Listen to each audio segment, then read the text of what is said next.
Hello there, everyone, and welcome to GamePoints episode 196, your weekly little get-together. We talk about recent gaming news. I'm as always your host, Stephen Brown, and joining me today is... I'm David. Only a minor screw-up there on the intro. It's better than normal. Better than normal. Nailed it. I'm tired. Nailed it. Tonight, David. Ubisoft had a very, very rough earnings call lately. Everything gets delayed. WWE 2K is a fucking joke, and yet somehow Fallout 76 has topped it. It's the gift that keeps on giving. It truly is. Even when we forgot about it. I know. It just keeps... it's a fucked up game when the only time we ever talk about it over the course of the year is when something just catastrophically dumb happens with it. And it just keeps coming back. It does. Salty Frank, thank you for joining the chat, which brings me to the thing I want to introduce first, is that this is an audience interactive podcast. So if you're watching here live every Monday at 8 p.m. Pacific Standard Time at Twitch TV/GamePoints, or be it later at YouTube.com/GamePointsPC, feel free to join in the conversation with questions, comments, concerns, and all that good stuff down below or live like Salty Frank currently is doing. David? Before we get into any of that news, there's a couple small little bites I want to kind of get out of the way first, because they're all somewhat germane to the past weekend or today, but weren't really big enough to warrant a story on their own. And the first of these is, I want to talk about Death Stranding coming to the PC, and how everyone seems surprised by this. Even though it was announced originally? Yeah, I swore we knew this was happening like months ago. This is not new news. No. Wasn't even new news like a year ago. This has been news since the game was announced, I'm pretty sure. Yeah, so I don't know if I'm living in one of those weird Berenstain Bears realities. This is again like when I had the reaction of everyone being like, oh my god, Joel's in Last of Us 2. And I was like, no fucking shit, he was in the first trailer. This is me having that reaction again. Oh my god, Death Stranding's on PC. Yeah, we kind of knew that. No official. Really bad at remembering things, considering that the internet never forgets. Yeah. You can remember all kinds of mundane shit, but not like I don't know, things that make you excited. It's so weird. But I will say, I've been trying to find confirmation that it was announced for PC officially, and I can't. So I have to wonder if we just assumed it was coming to PC.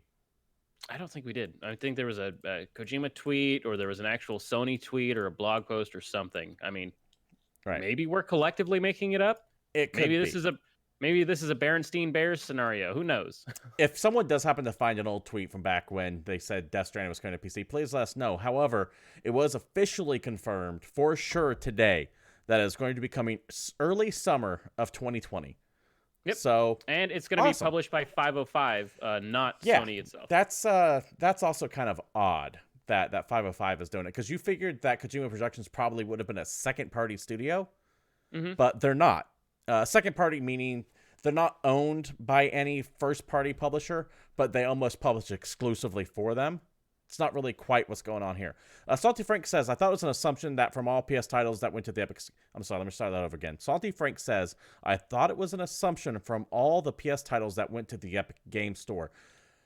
I know all the Quantic Dream stuff went to the Epic Game Store, and those were all originally Xbox or PlayStation exclusives for a while. So... And I think 505 actually published those on the Epic Store. I'm not positive. Oh yeah, and that's the other fun thing is there's so many people like, oh my god, Sony, please put it on Steam. Oh my god, Sony, please put it on Steam. Everyone that says that, you're an idiot, because Sony isn't putting it on PC. 505 Publishing is putting it on PC. And the last game they released is Control. And guess what Control is? An Epic exclusive. If you don't think that Death Stranding is going to be an Epic exclusive, or at least a time Epic exclusive, you're an idiot. Yeah, it is absolutely going to be on Epic. 100%, because guess what? Prepared for they that. like money, and Epic makes you the most money. Yes, Once again, everyone please remember that corporations are not your friend. No. They don't give a shit about you. They care about the bottom line, because that's how they stay profitable. So yeah, Death Stranding is going to be on Epic, which is kind of a bummer, because it probably won't have good mod support, because Epic doesn't really have good mod support. So let's be real. We don't know that officially, but come on. The writing's on the wall. Yeah. And I don't know of any other game that's on Epic that I can mod currently. No, I don't know either. Heavily. Maybe there is, maybe there's not. I don't pay that much attention. While on the topic of corporations not being your friend, let's move on to our experience with the Outer Worlds. Now, we both played this over the weekend. I think you probably more than I did, surprisingly enough. I doubt that very much. Okay, well, why don't you start off? So I'm broke. So I'm playing Outer Worlds because I got the $1 Game Pass subscription on PC. For the first month, it's $1, and then if you the second month, it's $4.99 or whatever it is. Blah blah blah. And I thought the game was rad. I started playing it. I really enjoyed the setting. I like the fact that I don't have to pick up every goddamn fan and plate and stupid little bullshit so I can get a screw for it so I can fix my guns. I get guns, I break them down to gun parts. I get armor, I break it down to armor parts. I use those parts to fix whatever thing they're for. It's a much simpler system. Quest logs, much better. I enjoy the game. So far, it's got a good storyline. And then I ran into a game-ending bug that makes it so my game now crashes to desktop every single time I play it, 100% without fail, no matter what I do with my character. Basically, as soon as I got to the geothermal plant, which is pretty early in the game. Which is actually farther than I am. All right. Well, I started doing research. I looked it up, and it turns out that this is actually a semi-common problem, specifically with the Game Pass version of Outer Worlds, which is ridiculous to me, right? Because you think, well, Outer Worlds is on PC. You can buy it from the Microsoft store and you can play it. What's it with Game Pass that's fucking with this? What's the difference with the regular version of the game and the Game Pass version of the game? And I will give you exactly one guess on what could make a PC game that otherwise works break for someone who paid for it. DRM related to Game Pass. 100%. God damn it. Yeah, so I'm very thankful for the fact that this game has given me not just an idea that I do like Outer Worlds, I would like to continue to play it, but I never need to pay the additional $5 to keep Game Pass because I have no fucking reason to keep it. That is a goddamn tragedy. Thank you, Microsoft, and thank you, Xbox Game Pass, for showing me that your service is not worth my time. That's fucked I really up. appreciate you guys. And it's not like we discussed this before the show. In fact, we deliberately chose not to talk about the Outer Worlds to each other because what I'm going to. So I just blind guessed DRM, but what else could it possibly be, right? Fuck me. There's nothing. There's no other thing that differentiates the PC version of that game from the Game Pass specific version of the game because you download it through Game Pass, it installs on your computer, I can launch it from my start menu, I got a desktop icon, all that good stuff, but anytime you launch it, it runs that little Xbox program in the background. That's ridiculous. That is unfortunate. My experience with the Outer Worlds so far, so here's the thing. I have like 6 hours in that game, but I haven't gone anywhere. Because I keep starting it up, and then I'll pause it and walk off and then come back. I've played it for maybe an hour and a half. I think the game looks gorgeous. Not from like a technical graphic standpoint, but from an art standpoint. Like that first world with those waving, what do you call them? The little pods are kind of luminescent and shimmering as you walk past. And it looks like you can pick them up and blow them all as these go flying out. You probably know what I'm talking about. They look like that. What are they? Daffodil pods or anything like that? The world looks gorgeous. And the writing and voice acting is pretty good so far. Admittedly, I just now got to like your first tiny little city and I've been interacting with people there, but I'm like, okay, things look like they somehow Obsidian on a significantly less budget has already done better than Fallout 4 was. And I'm like an hour into the game. 100%. So, I completely agree with that. I will admit that is early to be counting my chickens in this case, but just on its first impressions, it doesn't look like a game from 2010. Or it doesn't feel like a game from 2010. The people I know that are much, much farther than me, many of which are specifically New Vegas fans, they adore the game. Right. It doesn't stop that little bit of magic. And it's actually funny because it's hard to find physical copies of this game already. They're sold out in a lot of stores. Yeah, it certainly seems like it's going to be a big hit. Yep. Maybe not like a 10 million copy seller, like a Call of Duty or something like that, but I think Obsidian will probably be making an Outer Worlds too, just from the initial buzz. Yeah, I'm just bummed that I don't get to play it unless they put out some cool patch for the Game Pass version before my trial runs out. Yeah.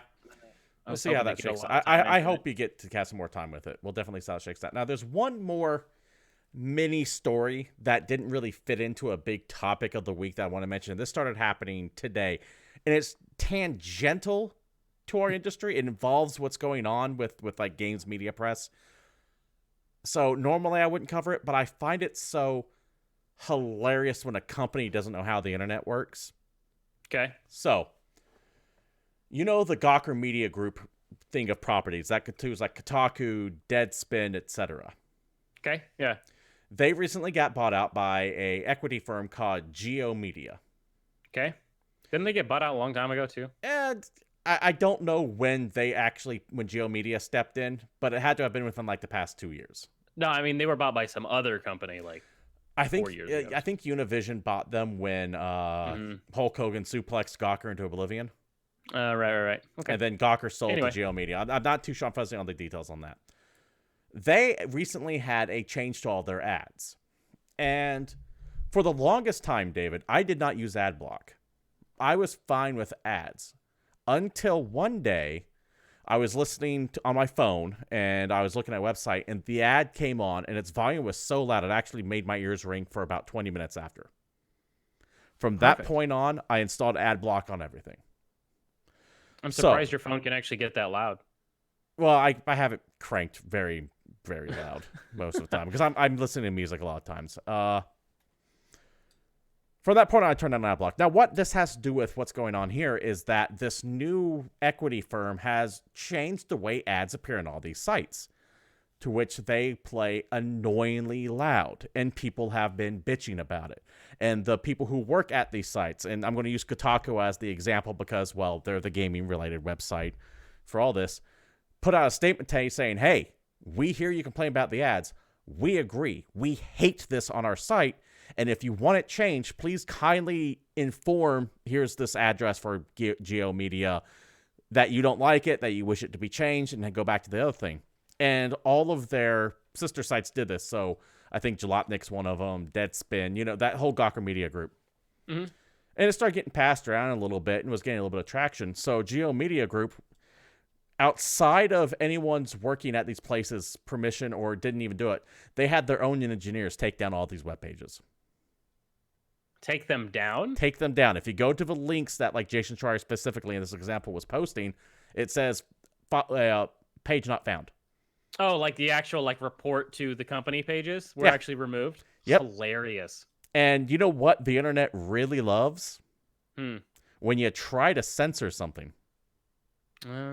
So now suddenly they Streisand to defect themselves. So what was this tiny little story that I wasn't even going to mention gets relatively top billing out the gate because I don't even have a horse in this race. I'm not necessarily a big fan of Gawker Media Group to begin with, but I really hate fucking corporate tech censorship. So congratulations, Geo Media. I get to share this story with my ones of viewers. So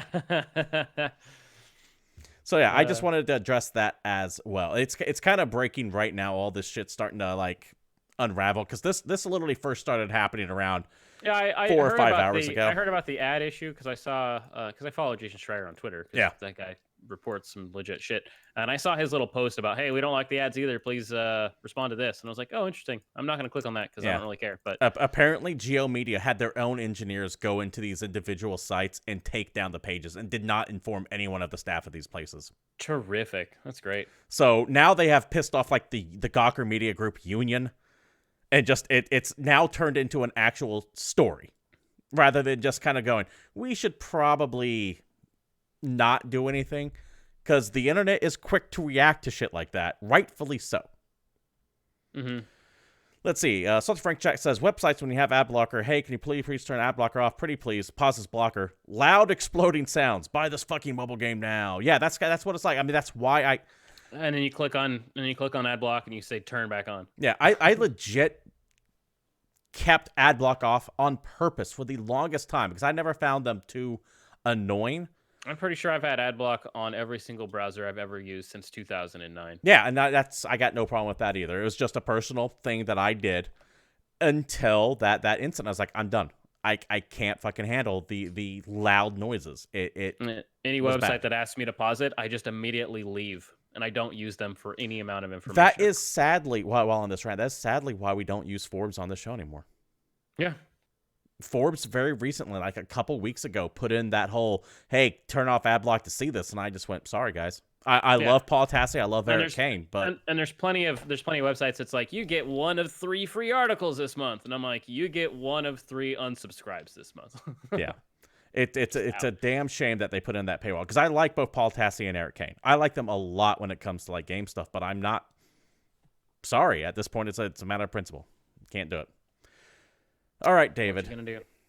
Let's go ahead and roll into the news of the week. Yeah, reminder, none of that was news. No, this was all small little bite-sized things that I wanted to mention real quick, or I wanted to get like surface level on without digging deep. This stuff we might get a little bit deeper into. And let's go ahead and start off with Ubisoft's really, really rough earning call. Oh, yeah. This is great. Now, From this Business is Insider. via Business Insider. You want to take the lead on this one here?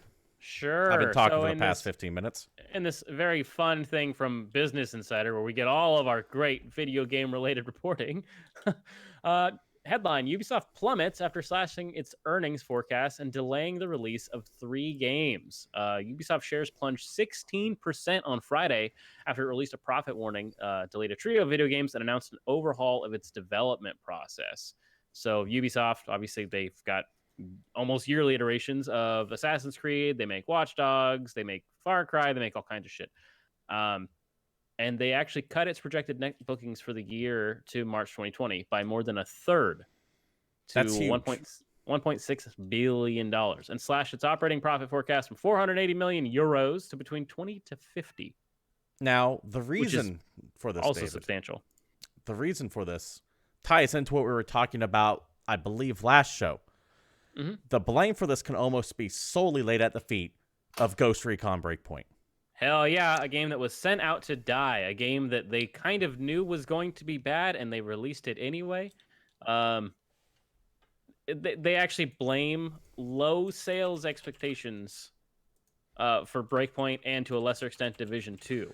Now, Division 2 kind of surprised me a little bit, and I don't think that's necessarily because of initial sales. I just think that game did not have a tail at all. Not as nearly as much as they wanted it to. Because I was again, way into Division 2 when it first came out. This is a game that's going to need more time to build and become something. Ghost Recon, much like to Division 2, they're sequels to service games. Yeah. They're sequels to living games that have slowly iterated themselves into being very, very good. And when you get a sequel to a game like that, chances are out of the gate, it's going to have not nearly as much content, might have some new gameplay mechanics that may or may not be well-tuned or fun, and it fractures the player base. So you got a bunch of people that spend the money on the new game, the other ones that said, I've got 500 hours on the old one. Why the fuck would I switch? Yves Guillemot more or less reiterated that point in a statement that he gave, saying the following: critical reception and sales during the game's first weeks were very disappointing. CEO and co-founder Yves Guillemot sent a press release referring to Breakpoint. Ubisoft underestimated the difficulty of drumming up interest in a sequel to a live multiplayer game, especially after updating and improving the original game, he said. The company also realized gameplay innovations, quote, needed to be perfectly implemented after Breakpoint's changes and generated a very negative reaction and were strongly rejected by a significant portion of the community. A third problem was Breakpoint's failure to stand out. All this is evidenced by the fact that it's currently sitting at Metacritic at a 58 critic score and a 2.2 user score. Yep. Again, this goes back to you've got a bunch of people that like your service game. You've got a game that takes its core mechanics and kind of shifts it. So the last Ghost Recon game was a bit more survival realistic, and in this game's turned a lot more into a loot shooter. Yeah, they did that fucking thing that I've been doing with all their other franchises. Like, they did this with Far Cry New Dawn, and they did this recently with Assassin's Creed, where they started adding in those RPG mechanics where you level up, so enemies have a certain gear score you have to do to engage them. And then you immediately had to pick up a new gun because your old gun's useless because it doesn't have the right damage numbers and yada yada. And there's a lot of games occupying that space. Yeah, and guess what you can do to get around that? You can spend money on microtransactions to help get your guys out. So it's just fucking transparent. Borderlands just came out, and people were probably playing that if they want a loot shooter. Destiny 2 has been out and is in a much better place than this game is right now, considering it recently launched on Steam. It's free to play for the base version. You just buy the expansions, and they're frequently on sale. So it's hard to invest the $60 or $80 or $100 on a new Rainbow Six game, or a new Ghost Recon game, excuse me, that doesn't necessarily have the content or the gameplay that you're expecting. Right. And this did so bad, it actually forced the delay of 3 Ubisoft upcoming titles. That would be, I forgot which ones off the top of my head. Gods and Monsters, Rainbow Six Quarantine, and Watch Dogs. Thank you. Yep. So they can reevaluate how they want to release those because this game did so bad. And you know what? I am also going to directly blame the delay of the next game on the news on Ghost Recon Breakpoint as well. And that is The Last of Us 2. Now, how they're connected, I don't know. That's for you guys to figure out. That's completely nonsensical. But okay, yeah, sure. I needed something to connect the stories, man. Leave me alone. We're not good at segues. No. But as I just said, The Last of Us Part 2 has been officially delayed not even a month after they announced a release date. God damn it. Cool. From a blog Good job, post guys. Proud of you. from a blog post from Neil Druckmann posted on the PlayStation blog. Let me read this in its entirety. It won't take too long. To our fans, let me cut to the chase and get the news out of the way. The Last of Us Part 2 has a new release date of May 29th, 2020. I know, it was just over a month ago when we had our big blowout for the game, letting media play over 2 hours of it along with debuting our new story trailer and reviewing the release date. The positive response we saw from our community was overwhelming, and you could feel the energy from among the team members. After working on something for so many years, it's invigorating to get a glimpse of validation for all the hard work. However, it was during these last few weeks, as we were closing out sections of the game, that we realized we simply didn't have enough time to bring the entire game up to a level of polish we would call Naughty Dog quality. At this point, we were faced with two options: compromise parts of the game or get more time. We went with the latter, and this new release date allows us to finish everything to our level of satisfaction while also reducing the stress on the team. We were relieved that we won't have to compromise our vision, disappointed that we weren't able to avoid this exact situation. We wish we could have foreseen the amount of polish we needed, but the size and scope of this game got the better of us. We hate disappointing our fans, and for that we're sorry. We hope you understand that this additional time ensures us that The Last of Us 2 lives up to our collective ambition, as well as our commitment to the highest level of quality. We know these extra few months will add what may already be an excruciating wait for us all. We are grateful for your patience and continued support. Come next May, you will finally rejoin Ellie in The Last of Us Part 2. Now, David, what's your initial thought on this? Because I have two. Cool. Good job, guys. Proud of you. Yep, same here. Ubisoft, or fuck. Naughty Dog. Uncharted. Well, Naughty Dog, but I was actually going to talk about Uncharted specifically and how that is a game franchise that is like kind of notorious for having some crazy ass crunch near the end of its development cycle. Naughty Dog kind of does this thing where they just push. So I like this because hopefully that means that some of the people won't be completely burnt out and they can work on more games after the fact. Also, a rushed game will be forever bad, but a delayed game could be great. Yeah, that paraphrased Miyamoto quote. And that's kind of where I fall too. For the most part, I am fine with them delaying a game. I'm good with that. Especially with how busy the very beginning of next year was. What I don't like, and Final Fantasy 15 did the same fucking thing, is when you give me a release date, hype it up in this big marketing campaign, and then fucking delay it. Because at that point, it just kills trust in the company. Even though that might be a Sony thing instead of a Naughty Dog thing, Naughty Dog gets hit by that blowback. Don't give me a release date until you know the game is going to hit it. And I mean 100% no. I don't give a shit about that. I am bothered by it. I am bothered by it because I don't like the idea of being lied to. And I'm not saying Naughty Dog lied to me. Someone somewhere lied about a release date. That was unrealistic go. Because if they knew that they had to delay the game a couple months, they knew that this delay was potentially a problem well before that release date had been announced. Or they hit a bug and they couldn't figure out how to fix it, and they're like, "Fuck, we need more time, or this shit's gonna remain broken, and we're gonna have this monstrous like day 7 patch, and who's gonna want that?" And if the game isn't that far along enough to where that can still be an issue, don't give me a release date. Just say, give me a quarter. You can give me a quarter just fine. First quarter 2020, summer 2020, fall 2021. Give me an idea. That's fine, because if that gets shifted around, that's one thing. But when you set a date in stone and you have a big reveal about it and you hype it up and then less than a month later say, "Oh, we're not making that anymore," what am I supposed to think? Man, you're like really bugged by this. I'm not bugged by the delay itself. Don't get me wrong. I am all the time you weed. I don't care. I'm not talking about that. The fact that they announced a release date and moved it back like really bugs you for reasons it that does. I honestly don't understand. I don't give a shit about this. You guys could have said this comes out in November and then delayed it to December and then delayed it again till February. If the game comes out and it's not broken, that's a win in my book. You know what it is? And Salty Frank in chat kind of touches by a little bit. He says, "I think that early announced release dates are a hype engine and should never be taken as actual time frames." That's the problem. is Well, that there's so the much easy avoidance Go ahead. there is to stop getting overhyped for video games, because that's just irresponsible of you. I'm That's not why even you don't pre-order. That's why you don't I'm not even hyped spend about money it. That's just it. It's not even on a hype theories. thing. At this point, there have been so many instances, and not just release dates, but gameplay footage shown not matching up and stuff like that, like the Aliens, Colonial Marines, Bronco. At this point, it just comes to the point where I feel like I'm being consistently lied to. And it might not even be that malicious. It's called marketing, bro. No, marketing's not meant to be. There are actually rules about lying in marketing. This goes beyond marketing. There comes to a point where you're just flat out being dishonest. All right.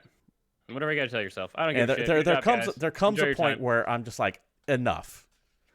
Just hold the release date until the game goes gold. What we call gold now, because gold isn't even necessarily a finished product these days, as we now know. Now, that would be a bold strategy. Actually, just don't announce a release date until the game is actually gold. Well, that's why I was so jazzed about, one good thing that Bethesda has done was when Fallout 4 was first released, we all kind of knew it was coming, but they never confirmed it until that E3 when they came out and said, hey, it is coming 4 months from now. Yeah. Here it is. Here's our announcement. 4 months from now, you'll play. I'm like, awesome. That's what I want to see more of. And that game was broken as shit. That's fine. But at least they fucking released it. See, now you're an idiot. Just get it out the door at the exact right time. The release date's more important than the quality of the game. No, you're a fucking moron. No, but the quality of the game I'm saying that facetiously, and I didn't think Fallout 4 was all that busted. I just didn't think it was all that fun either. Like the settlement thing could go jump in the fire for all I care. And yes, I know it had some issues, but it still felt like a Bethesda game. I knew what I was getting when I got that. It was just such a funny statement for you to make right there. I am just so... My tolerance for bullshit when it comes to marketing speak is just now at zero. That's fair. It's like, you know, if you ever worked retail, you might relate to this. You know how, like, someday someone come in and be bitchy about it and bitching about something and being pissy about another thing and demand you return something. And if that happens, like, once a day, you're kind of like, okay, whatever. And you're fine with it. You're like, okay, whatever. And it doesn't hit you. It's like, it just rolls off your back. But when it happens daily and multiple times each day, there comes that one where you just kind of fucking snap. I am at that right now with marketing bullshit. And You're at the I am the manager point in video game release dates. Yes, that's or not. It's not just release dates. It's just the marketing in general with bullshit trailers, with showing footage of game that actually isn't there. Combined with the disasters that's Anthem and Fallout 76, which we're getting in here in a second. Here we got some more shit coming up, and WWE 2K20, which we'll be talking about next. There just comes a point where everything has been so fucked up for so long that even minor things like this are just now setting me off. Man, it's like you've never had a shareholder before. Stop lying to your shareholders. That's the part. We talked about this before, too. Hype's the problem. They're lying to their shareholders. Mm-hmm. That's part of the problem. Stop fucking lying to your shareholders, too. But if they lie, they get more money. So, I want to make 100% clear before I move on to this next one. I build no ill will to Naughty Dog. Delay the game all you want to. I know for a fact that release dates are done by marketing, which is a separate arm from the development team. Yeah. I'm just tired of feeling some guy asked some other guy in the hallway, hey, when do you think the game's going to be done? Yeah. I don't know. Maybe we'll have some of it done in November. And they're like, perfect. Let's push that release date out. And I'm just tired of being fucked around by publishers. I'm done. Which is why I'm really not looking forward to when Final Fantasy VII gets delayed, because you know it ain't making that fucking release date either.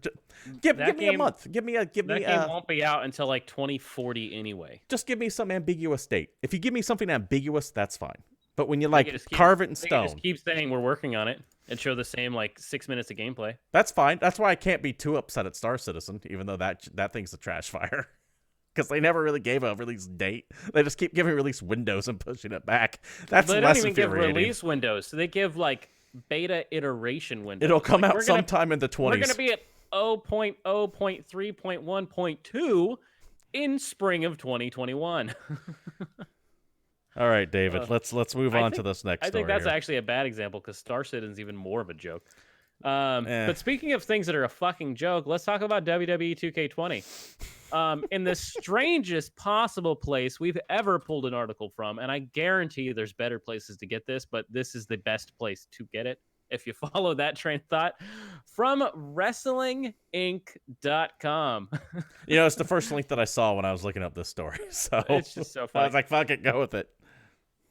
WWE 2K20 is so fucking bad and broken that Sony, yes, that Sony, is granting refunds of the game to PlayStation 4 users. Keeping in mind that Sony themselves had no hand in the making of this video game.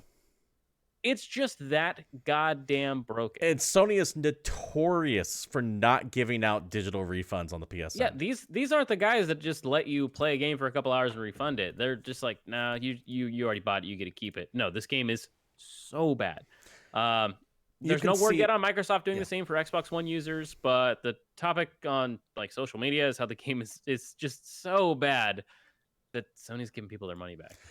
You can just type in WWE 2K20 fails in any search engine or Twitter or social media feed and see the myriad of problems with this game. It's gone beyond just like weird animation glitches. Besides the fact that it looks actually worse than the previous game, like the 19, it's also just completely broken. Yeah. Like everybody looks like a PlayStation 3 version of themselves, but missing polygons, and there's all kinds of glitches and like errors, limbs are twisting in weird directions, and apparently wrong music is playing for when people come out. They'll have I don't know wrestling. Let's say they have like John Cena walking out, but The Rock's theme would play. Yeah, all right, that makes sense. There's just all kinds of shit. Also, wrong no with joke, this game. in this video game, The Rock looks worse than he did in the goddamn Scorpion King. Yeah, and we don't mean the movie. We mean the video game, The Scorpion King. It's bad. Man, it's hard to look worse than that movie, but yeah. It's real bad. And yeah, chat agrees. We're still stuck on Sony giving refunds. It's insane. You can actually file a claim if you bought it digitally, saying that you were sold the game under false pretenses, and actually get it returned. Which ties back to what's just pissing me off about all of it. I am so fucking tired of people releasing this shit, expecting us... Name any other product, anything that you buy, and then you go, this is broken, and the response is, we'll fix it in a couple months, maybe. Imagine buying a car, and you drive it off the lot, and you find it only has 3 wheels, and the fucking dealer goes... we'll get you that other wheel in about 4 to 6 weeks. Name me any other product besides software where this shit is even remotely acceptable. At all. I mean, by the very nature of software, your argument doesn't really work because software in itself isn't a car. Like, software defines... It is a product I am buying... At that was advertised as being this. Am I getting what is advertised? No. It was advertised as being a video game, and you are getting a video game. Okay, that was a car with 3 wheels. That's not still a car. No, that's absolutely still a car. No, that's a okay. Fine. It still has a wheel, but it's missing a steering column or something. It's technically a car. Do you see what I'm saying? You understand? I know you fucking do. You're just trying to poke the hive. No, I understand your argument, but software specifically is something that's never actually been managed well because it blew up so quickly that no one bothered to make any goddamn laws, and the people in charge of making the laws regarding software are so fucking old, they don't know what a computer is. Correct. It is a case where technology has outpaced the law. This is so bad that WWE actually issued a statement with the following.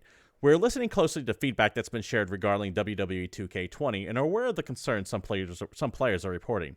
We're working hard to investigate these investigate these conditions. Hold on. You don't know how to write. Yeah.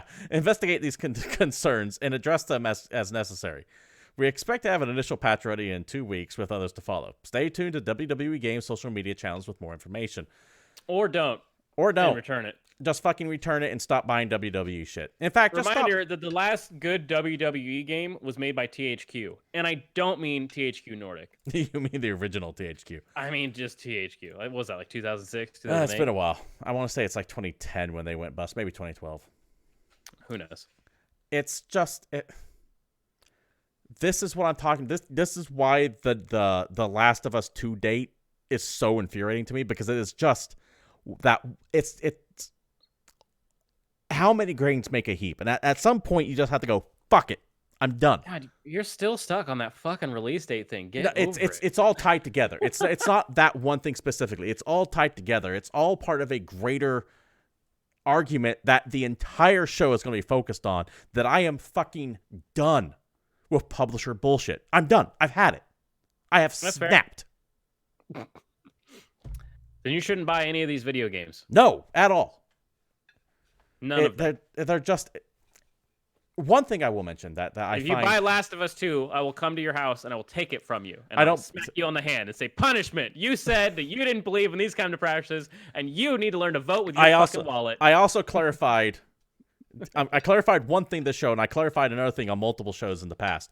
One, I don't blame the developer itself. So I will play The Last of Us 2 because I know that's going to be a good game. Two, as we have said multiple times, boycotts do not work. Which is why I can not necessarily like the Epic Store, but still buy shit on the Epic Store, because I know me not purchasing anything on the Epic Store is pointless. Yeah, basically.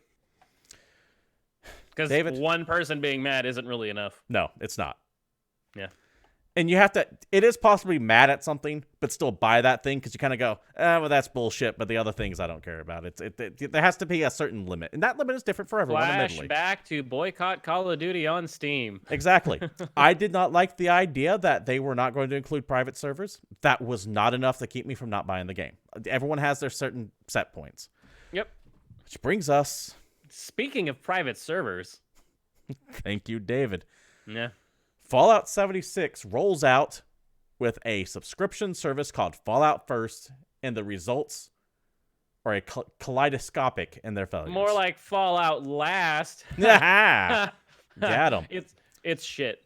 So, ever since Fallout 76 launched, we have constantly... So, this is from the Fallout blog itself. This is from whoever's running their social media account. Yep. Ever since Fallout 76 launched, we have constantly worked to improve and evolve the experience based on your feedback. That's where we're excited to launch Fallout First, a premium membership that offers something players have been asking for since launch. Private worlds for your select friends. Nice. Awesome. Sounds amazing.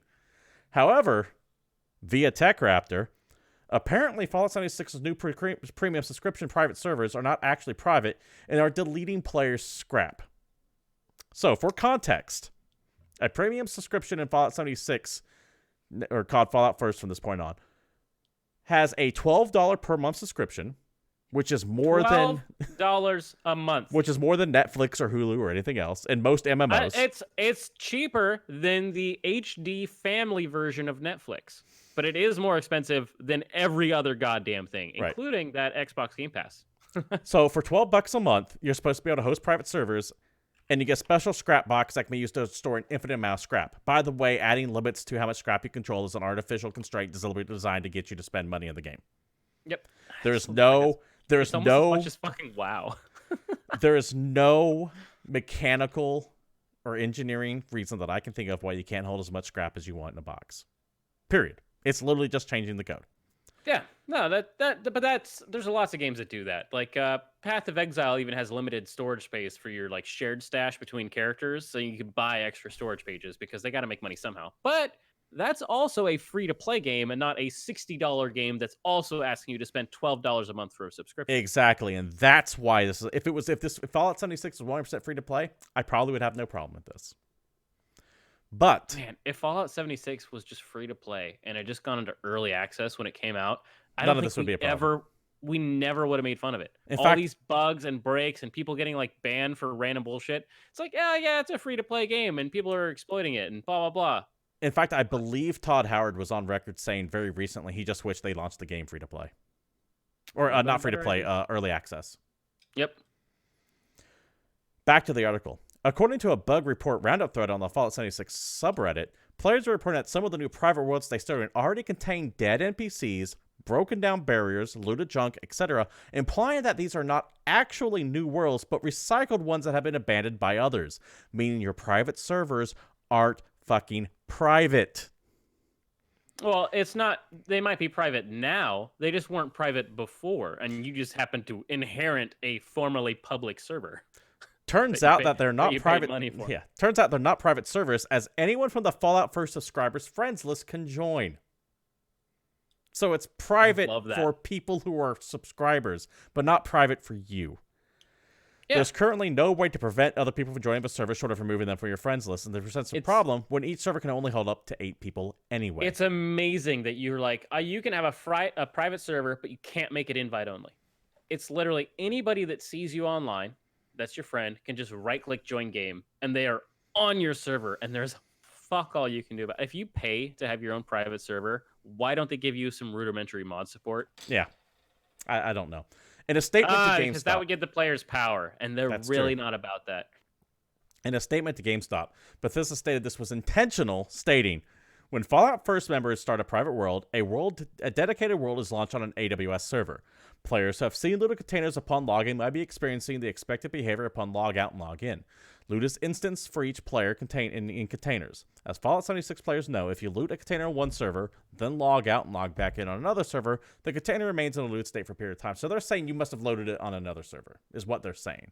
You must have started on a different server, looted that box, and then loaded into your private server, and that box is still looted because they stay looted for X amount of time. That is what they're saying. But that's not the only thing that's bad news for what's going on, because apparently when you safely store your scrap, players are reporting dumping hundreds of scrap into the scrap box only to have that scrap disappear.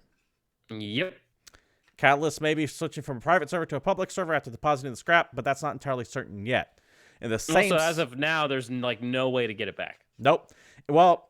Not necessarily. In the same statement sent to GameStop, Bethesda is clarifying that a small number of users with a large quantity of scrap are experiencing a display issue, causing the scrap box to appear empty. At this time, we believe this is a user interface issue and that players have not lost any scrap. Players should still be able to access scrap from crafting and workbenches, and they're actively addressing the same issue. But the point is, David, you're paying $12 a month for two big features, neither of which fucking are as advertised. Yep. They are not $12 a month for a not so private server, and $12 a month for scrap storage that then makes it so your scrap is inaccessible for the most part. Leading back to the marketing bullshit that I am so fucking tired of, because that is not what they advertised. They advertised private server. Dude, we can go one step further. At one point, they advertised that Fallout 76 would be fun and or interesting. That falls into their own subjectivity, so I will let them slide on that. But when you say private server, that has a very specific meaning. Hell yeah. It is a server that is being ran on my machine, or only my machine can access, and I can choose who accesses it. Instead, what we get is a private server in quotes, which actually means more like you have a members-only jacket. It's a semi-private room in a hospital. In that it's private, except for there's a sheet, and there's someone else in the room, and you can hear them and see them, and they're also in the room. Leading me back to the overall theme of today's show, I am sick and fucking tired of marketing bullshit. And my tolerance for is at such a... I can't deal with this shit anymore. Video games are broken. Yes. We talked about this last week, I believe. There is something fucking... fundamentally broken at the AAA development level, and the word we were using is unsustainable. Yep. Because I think we said that a few times. This has reached a point now where it's not just damaging the reputation of Fallout 76 as a whole. It's not just damaging the reputation of Bethesda as a whole. It is damaging the entirety of the industry as a whole at this point. And if it was just Bethesda, that would be fine. But it's Bethesda with Fallout 76. It's EA with Anthem. It's Sony giving out and Square giving out release dates they can't fucking hit. It's Ubisoft releasing a game that is fundamentally worse than its previous iteration of, and they keep trying to make everything the same. It's all of these publishers doing all this shit, and it's starting to damage the entirety of the... And I don't even want to say starting. People would say, no, this has been happening for years, and you're just now waking up to it. Yeah, I can get that, but it seems to be accelerating stories like this, doesn't it? Yeah, but also the game industry is currently making more money than it's ever made. And yet they're bitching that they're about to run out of money, can't stop. How are we going to make money if we don't raise the price from $60? Yep. Although I have to shout out Salty Frank in chat really quick because you shouldn't joke about members only jackets. Fallout might start selling those as part of a premium first package, then make them out of old grocery bags. I wouldn't be fucking surprised. Oh, that's delightful. At this point, Bethesda has now absolutely fallen to Warner Brothers status with me. Oh yeah, I don't give a shit about whatever Bethesda's got in the pipeline. I don't care. I can fucking care less about Starfield. I can care less about Elder Scrolls 6. Dude, we already made fun of Star Citizen once. We don't need to keep talking about it. I do care about Doom Eternal, but can we really consider Doom Eternal part of the Bethesda studio since that's all id? But it's just at this point where I am extremely unlikely to buy either one of those two specific games at launch. It's going to be a couple weeks afterwards so I can mock how bad they are. Something has broken in AAA development over, like I said, some people argue it's been broken for years, but Bethesda something about has this year been broken specifically. because every Bethesda game always came with that caveat of, hey, it's a Bethesda game, it's too big, there's going to be a lot of bugs, and you get what you expect with the Bethesda game. It's just they've kind of expanded it, and at no point have they cleaned up the process or even attempted to clean up. I mean, maybe they have. Making video games is really fucking hard. I sure as hell can't absolutely. do it. But we have had examples of other companies doing better Bethesda games than Bethesda does. And I was thinking specifically of CD Projekt Red and Obsidian now at this point with their new game, The Outer Worlds. Yep. Which, again, works for everybody except for the people that bought it from a storefront that's causing an issue. Because of fucking DRM. There is some weird acceleration with the fuckery going on, and I think that's indicative of an industry that is about to fucking collapse in on itself. It's not going to be like the great game plants of the 80s. We'll be fine. No, I don't think so either. But something is going to have to break soon. Orlo, good to see you in chat again. It has been a while. Always good to see the regulars coming back in. David? Yes. Why don't you wrap us up with these next two somewhat combined stories? Because, boy, this is the most exciting part of it all. Not necessarily because of the stories themselves, but it leads up to what I've been looking for a couple weeks now. In what has to be one of the most ill-timed things of all time, former Xbox executive Mike Ybarra, you may remember him, is joining Blizzard next month. He worked at Microsoft for 20 years. From his Twitter, he's at Quick. I'm very excited to announce I'm joining Blizzard Entertainment as Executive Vice President and GM starting November 4th. He will be at BlizzCon. We will work with all our energy to serve gamers with incredible content and experience. I can't wait to be a part of this team. And I'm sure this has been in the works for a long, long time, right? These things aren't slow. No. He probably knew this was happening since like August. Yeah, he's been slowly working on getting on the team of Blizzard. He was really excited to work with Blizzard because he kind of had this reputation as a studio that did this and that and, really solid content and yada, yada. But if you haven't been paying attention to our show, Blizzard has been a shit show for the last few weeks, mostly stemming from the fact that they don't believe in freeing Hong Kong. Imagine being Mike Ybarra. You're taking your time off. You're taking a month or so off from work. You're sitting back. You're relaxing. Life's good. You're going to be taking over Blizzard, one of the historically the most beloved video game companies of all. Hell yeah, dude. I'm going to show up at BlizzCon, and it's going to be fucking amazing because we've got so much stuff in the pipeline, and this is going to be a good damn time. Yeah, fucking pull up Twitter, and then you go, oh, shit. Yeah. How?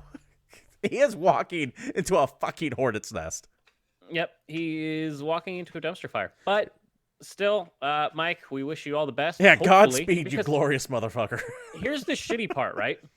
There is a ton of people that work at Blizzard that are just people. Yeah. That are working their asses off, that are doing everything they can to release solid products, and there's people at the very, very highest level that are kneeling in front of China and taking the company in a certain direction, but that's not the responsibility of every sucking the dick employee. Of that giant Pooh Bear. I'll say it. And that sucks for a lot of people. But I mean, Mike is a solid dude, and like chat says, he could do a lot of damage control. Yeah, I think so. This is one of Frank says he just needs to make his Twitter bio head of Blizzard fuck China. From Frank's lips to God's ears.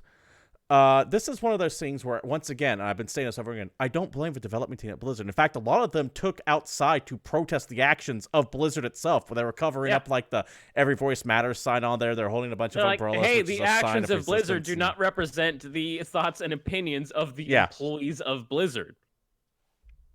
It's the fucking corporate Twitch talk. And I'm just, it's that lying thing. If Blizzard has always had a history of being China's bitch, okay, all right, I know what I'm getting. Be upfront with me. Tell me, tell me, we think China is a more important market than Hong Kong or the United States is because we make more money there.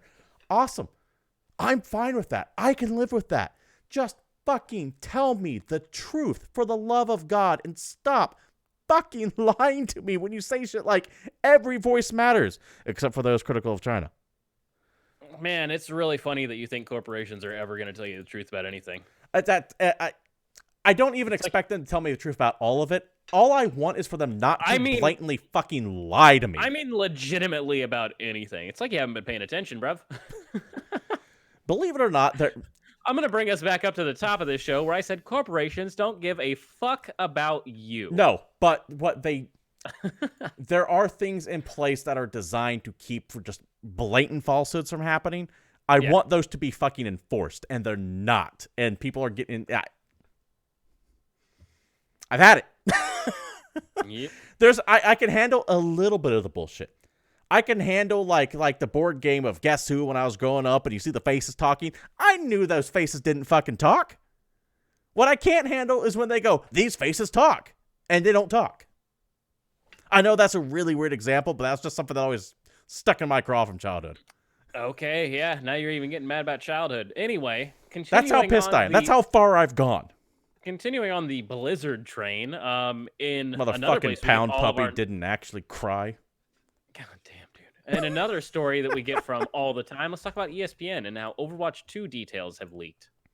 Blizzard Entertainment will unveil the next iteration of its popular Overwatch franchise featuring a new logo, new game modes, maps, heroes, and PvE features at BlizzCon this week, according to a BlizzCon source and a BlizzCon training document, which included information about Overwatch 2 and was obtained by ESPN. So yes, Overwatch 2, a sequel to a living service game that a shit ton of people already play and spend way the fuck too much money on because this is a game chock full of loot boxes in all the worst ways, considering you pay full fucking price for it, is going to have PvE, at least one new hero. Wow, that's amazing. That's so much content.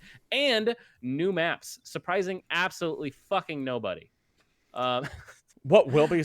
Go on. But there is something that is going to be a nasty surprise at the end of all this. Well, much of the focus will be on story and narrative elements. Overwatch will see its first new mode since the game was released in beta in 2015. That feels shocking to me.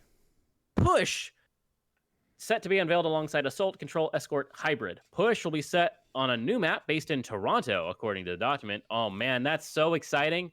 Wow. They get a new game mode. You buy a whole new version of the video game you've been playing this whole fucking time and spending all your goddamn money to get all your skins for, and you get one new mode. And at least one new character. I get some PvE story in there as well. However, sure, I want to focus on what you did just say. You spend all that time and money unlocking all those skins and all those emotes and all that good stuff, none of which is going to transfer over to Overwatch 2. I guarantee it. Get fucked. And I guarantee you're going to pay full goddamn price for this game, and you're going to go right back to the, oh, God, I got to spend $400 on loot boxes so I can get that one goddamn Diva skin that I already had in the old game. Yep. I guarantee it. Both the PvE story and new game mode are expected to be available to play for BlizzCon attendees this weekend. Ooh, Blizzard is also expected to announce at least one new hero during the event. Get excited, everybody, because that is something to watch out for. And BlizzCon is happening November 1st and 2nd, and goddamn, I haven't been this excited for BlizzCon in a long time. Not because of what they're announcing, but because of the shit that's going to happen on it. Here's the shittiest part, though, because this BlizzCon, prior to the events of the last month that Blizzard has brought entirely upon themselves, and they earn whatever happened to them, this probably would have been the best BlizzCon in the last few years. Because they knew they had to make up for 2018, because 2018 was such a fucking disaster for them. We were going to get a bunch of details about Overwatch 2, which Obviously not my cup of tea, but a bunch of people will probably be I liked excited Overwatch for it. for about 4 months, and then I just suddenly realized I was no longer good at that game. I guarantee we're going to see Diablo 4. We might get all kinds of other sneak new stuff. Maybe we get more StarCraft content. Who knows? I don't think anything new StarCraft, but I do expect that Warcraft 3 remaster will just be one of those available now kind of things, because they said it's coming out this year. Anything, though, that is announced or revealed or shown will be completely overshadowed by the actions of Blizzard over the last month. Yeah. And it sucks for all those guys that have been working their ass off prepping for BlizzCon for the last 90 days. I'm sorry for the guy who's like the lead developer on Diablo 4 who's going to come out and go, here's what you wanted, Diablo 4, here are some screenshots. And the first guy walks up and goes, so, about Hong Kong. Yeah. Is this game releasing in China first? And Blizzard has fucking deserved it. Yeah. They absolutely deserve everything that comes up. That aren't Blizzard. However, jumping back to Overwatch 2, though, and how much I think this is a stupid piece of shit video game, I will remind everyone that Team Fortress 2 is still a video game you can play, and everything you've ever bought in that game is still on your character. Absolutely. And you can play it right now. And it is and always will be the superior video game. Now, there is a slight chance, knock on wood, that Blizzard, in an attempt to show goodwill, will allow all of your shit to carry over from Overwatch 1. Cool. Congratulations. I still don't care. I would care about that. I think that would be important news to mention. That would be rad. That's an amazing move for a kind of like living service game with a tail like that. Let's think about... But it seems more to me that if that's the case, this isn't a goddamn sequel. It's an update. This is just a big patch. They could probably call Overwatch 2 DLC and charge $20 for it. I'd be very interesting to see how this shakes out. Salty Frank in chat mentioned something I think we mentioned a couple times when it comes to like loot boxes, skins, stuff like that. He wishes that any game with loot boxes would be forced into an M by the SRB. I agree. Yeah, 100%. I absolutely agree. I think that would immediately solve a lot of the problems that I had with it. Every single sports game is an M rating. Yep. Because it has simulated gambling. What do you think that would do to the NBA and Madden sales every year? I don't know. I mean, it would hurt. There's a reason why they're not. But remember, the ESRB... There's a reason they're currently E's. There's a reason why the ESRB does not answer to us. They answer to the corporation because they're the corporation's lobbying firm. So that's not going to happen. You're asking... ESRB is ran by the ESA, and the ESA is a video game corporation lobbying firm. Yes, 100%. So that's how that shakes out. Also, all game ratings are completely arbitrary because a bunch of people in a room see some amount of gameplay or some amount of footage that was sent to them specifically in a sizzle reel, and they just decide what the rating is. Yeah, and there's a reason why you can research and the exact same much like movie footage. Ratings. It's completely arbitrary, and no one actually knows who makes that decision. There's a reason why when you get a rating you don't like, you can literally send in the exact same shit and have someone else watching go, okay, this is this now. Yep. It's dumb. I'm fine with them being there, but it is kind of dumb. David. Yes. The slow, quickly accelerating demise of the video game industry won't happen for at least another 3 months. I don't expect it to happen at least until 2020. As we wait for everything that we know and love to burn down to the ground because... Why not? Of everything. What can I keep myself occupied with until then? Oh, man, let's talk about some video game new releases. I'm just going to start with what's probably the best one, Xeno Crisis. It looks good. Coming out for PS4, Switch, PC, Mac, and Xbox One. This is legitimately Aliens meets Smash TV. Yeah. If you have no idea what Smash TV is, it's an old arcade game. It was also on Super Nintendo back in the day. It is a top-down kind of twin-stick style shooter that had kind of over-the-top violence. It was really damn fun. It's got an announcer. This looks just a damn bit like that, except for instead of playing for money and prizes, your military dudes shooting xenomorphs. It's co-op. It's pixel graphics. It looks just like a ton of fun. I actually really want to play this game. Also coming out, Dusk Diver hits PS4 and Switch. This is an anime-style beat-em-up action game. So think third-person action beat-em-up. You run around, beat people up. Less Dynasty Warriors and more God Hand. I guess in more of a slapsticky faction, but get yourself all those like 2D people to talk to in between cutscenes. You play as a high school girl, you fight demons, whatever. Very anime game. After Party comes out for PS4, Xbox One, Switch, and PC. This is an indie adventure game that I actually am looking forward to. This game looks I want to funny play as this. Hell. You play as Milo and Lola, who are recently deceased best friends who suddenly find themselves staring down an eternity in hell. But it turns out there's a loophole. If you can outdrink Satan, he'll grant you re-entry to Earth. This game actually looks really I funny. love that concept. It's all about drinking games. You have to drink your way past all of Satan's generals, and then I'm assuming have some throwdown with the big bad himself. This game just looks really funny, and I'm really curious about it. Disney classic games Aladdin and The Lion King come out for PS4, Xbox One, and Switch and PC this week.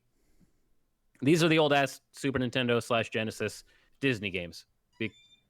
They're on new things because of course they are. Yeah. Because this is the year of It's remakes the year of the and port. remasters.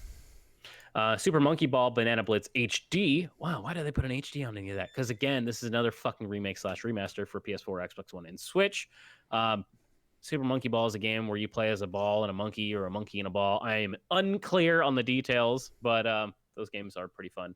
And if you haven't played this one specifically, you can play it now in HD. Disgaea 4 Complete Plus comes out for PS4 and Switch. It's Disgaea 4 again. Amazing game which on the is Switch, the fourth though. one. Fantastic. It's also joining, specifically on the Switch, Disgaea 1 and Disgaea 5. I don't know why those are the ones on Switch, but remasters literally don't have to make any sense. They just come out whenever the fuck they do, and you're welcome. Close to the Sun comes out for PS4, Xbox One, and Switch this week. This is a indie adventure, kind of gory game. So Close to the Sun, I actually played on PC on stream a few months ago. I have it tries to be BioShock, and I have but with no combat, right? It's like a first-person adventure that tries to give you that mood. I have never been more infuriated with an ending than I was in Close to the Sun, because it literally just ends. Cool. It just stops, and I remember playing on stream. Yeah, the people in chat who watched that stream were remember. I remember that ending in the credits roll, and I'm like sitting there going, "Is that it? Is that how it fucking ends?" Yeah. Because it ends on a quasi cliffhanger that you know they're not going to resolve, because there's no way in fucking hell this is getting a sequel. I was just so infuriated with it. It tries to be BioShock and fails in every way. That's my review of Close to the Sun. Cool. Well, now you have that. If everybody wants to go run out and buy it, it's on Switch. You have fun. Harvest Moon Mad Dash comes out for PS4 and Switch this week. Now, huge fucking caveat. This is not a main franchise Harvest Moon game. If you are playing this because you're into farming and all the nonsense you get from a regular Harvest Moon game, stay the fuck away. This is a color matching puzzle-ish game. I'm glad you realized that, because you're trying to produce bounties. This looks like a goddamn phone mobile port. I don't know if it is or not. I have no reason to believe that. But gameplay-wise, this looks like something I would play on my phone when I'm bored for 6 minutes. I'm going to look that up while you keep going. This is not a proper Harvest Moon game. So if that's what you're looking for, stay the hell away. Coming out this week on Switch, Resident Evil 5 and Resident Evil 6. It's the fifth one and the sixth one. Basically, they play a lot like Resident Evil 4, except for take all the tension out, add co-op, and add slightly more convoluted storylines. Now, keep in mind that these are the games that came out as Resident Evil went on this runaway train into action video game territory, and they lost all of the survival horror aspects. But with that said, I still think these games are pretty damn fun. They're just not survival horror games. Correct. Atelier Ryza, Ever Darkness, and The Secret Hideout comes out for PS4, Switch, and PC.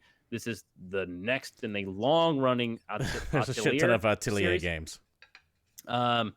It's an anime JRPG in every sense of the world. I don't have any horse in this race. You either like it or you don't. Enjoy it if you want. Vampire comes out for Switch. This is that 2018 game that I think you played a bit of, right? No, but I want to, RPG. because it's part of that Focus Home Entertainment publishing group. This is made by Don't Nod. These are the guys that did Remember Me.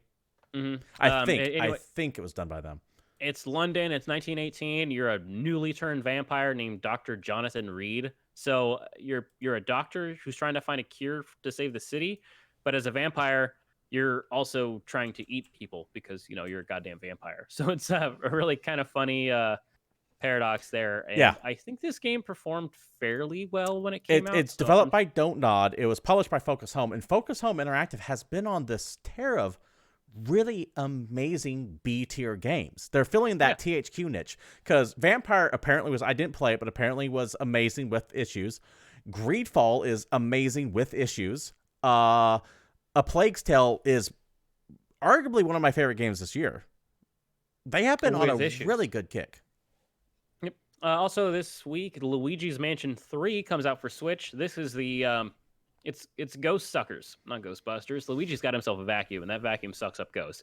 Luigi's Mansions is a series that's been along for a while. I remember Dark Moon came out on 3DS, and that game was shit tons of fun. I guarantee this game is a lot of fun. Yes. I don't even have to play I'm probably going to get it. I know for a fact this game is going to be a riot, but I also know that this is a first-party Nintendo release, and it is going to be $60 for the foreseeable. Nintendo games do not go on sale because they know they're worth it. They will continue to get full price for this game for the rest of the time. Ghost Parade comes out for PS4, Switch, and PC. It's an action-adventure indie game where there's something spooky in the woods, and it needs your help. You team up with 30 different ghosts, each one giving you a different, unique ability. It's a side-scrolling action-adventure. It's got 2D platforming. It's a game where you recruit ghosts. Race with Ryan comes out for PS4, Xbox One, Switch, and PC. This is a kind of cutesy kart racing game. Ryan's worlds come to life, and it's colorful and fun and fast. And you pick a racer. You head to one of 6 tracks. Wow, that's really impressive, guys. And you show your friends and family who the faster. Am I supposed to know who Ryan is? Is that important? I guess. Is this like a Disney or a I don't know, some kind of daytime cartoon? That when I saw that name, I was kind of like, I wonder if it's like a Ryan that I should know, but I have no idea. I don't know anything about this game. It looks very much like a Disney tie-in video game of something I've never heard of. But if you've got kids and they've got any idea who the fuck Ryan is, and they like kart racing, and for some reason you didn't just buy the Mario Kart, you could probably get this. It's probably cheaper. I don't know. Citadel Forge of Fire finally is a PS4, Xbox One, PC open world MMO that's been in early access for a while. This is a big online sandbox RPG. It's got magic, it's got spellcasting. It looks like every other damn MMO that's ever released since WoW came out. I saw nothing in this that was explicitly like compelling or unique or interesting. And maybe I'm wrong. Maybe this has all kinds of crazy mechanics and it's the WoW killer that everyone's been waiting for. But chances are it's not. All right, so this is where... So you want to know who Ryan was? I had to look this shit up. Sure. Ryan... I guess I need to know this.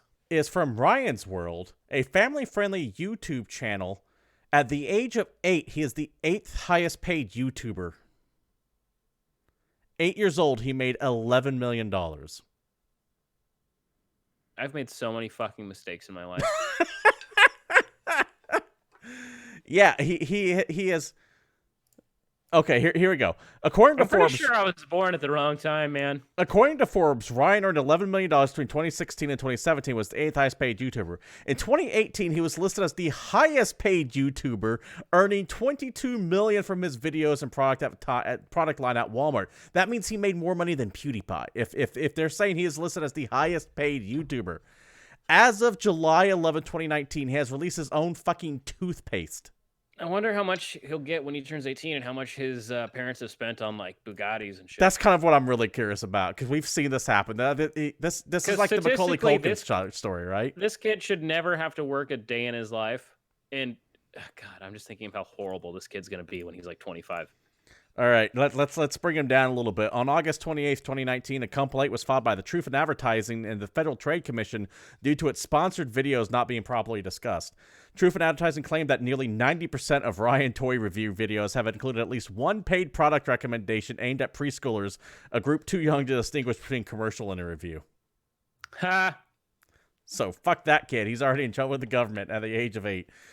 God damn, 8 years old. And he already has more money than you'll ever make in your entire life. Yeah. Woo! Shit, he's got more money than I would say anyone who's ever seen this show ever combined. Yeah, probably.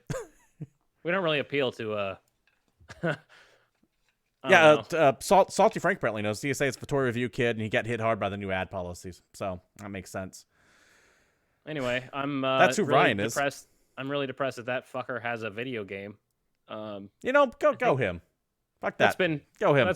That's been new releases. He took the idea of the lemonade stand and capitalized on it. Sure, Go him. It was definitely his idea. David. Yeah. With that brings us to the end of the show. And the end of new releases as well. I said those backwards. I don't care. But this has been Game Points episode 196, and if you want to join us live next time, you can do so every Monday at 8 p.m. Pacific Standard Time right here at Twitch TV/GamePoints. If you can't catch us live, though, you can join us later over at youtube.com/GamePointsPC. If you like what you saw here and you want to support the show, you know what streamers want. Follows, bits, subscribe, shares, likes, all that good stuff. You can also join our Discord server, link provided down below, to reach out to other members of the community and keep up with announcements. You can follow the show at GamePoints PC. You can follow David there at Palace Life Story and myself over at CapitalistPig21. Once again, thank you all for turning up, be you lurking, actively chatting, watching, commenting, or whatever you be at, and I will catch you next time. But until then, David, we're out of here.